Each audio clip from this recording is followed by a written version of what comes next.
ដែលអូនចូលមកក្នុងជីវិតអូនថារូបបងជាអ្នកទីមួយស្រឡាញ់ស្មើជីវិតហើយអាណិតលើកស្ទួយព្រមជាមនុស្សទីមួយសម្រាប់អូនមែនទេពេលនេះបងយំមិនចេញព្រោះអូនអាចប្រាប់បងបានទេស្ងួនហេតុអ្វីក៏ហក់បងឲ្យបងរីងរៃតាមពិតបងជាអ្នកទី3ឆក់ស្នេហ៍ទេបងខំស្រែកយំប្តឹងមេស្នេហ៍អូនពេកតាឲ្យធ្វើយ៉ាងណា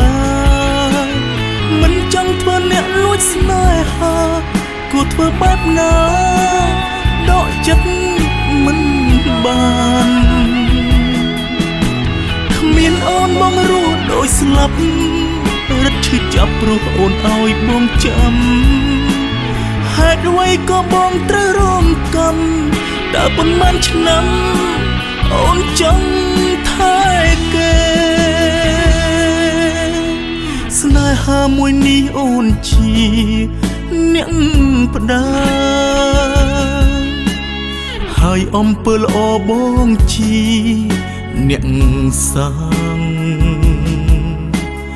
មិនធ្លាប់មានចិត្តក្បត់តែអ្វីគ្រប់យ៉ាងគឺបងអ្នកឈឺចាប់តែម្ខាងទៅវិញ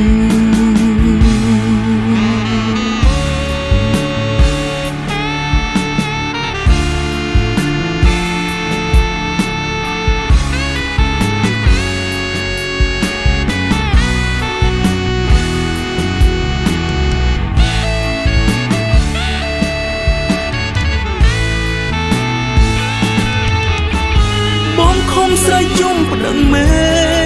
ស្នេហ៍អូនពេកតាឲ្យធ្វើយ៉ាងណាមិនចង់ធ្វើអ្នកលួចស្នេហាគួរធ្វើបែបណាដកចិត្តមិន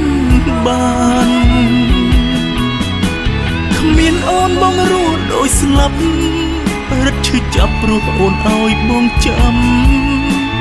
ហេតុអ្វីក៏បងត្រូវរងកម្មតែប៉ុន្មានឆ្នាំអូនចង់ថែ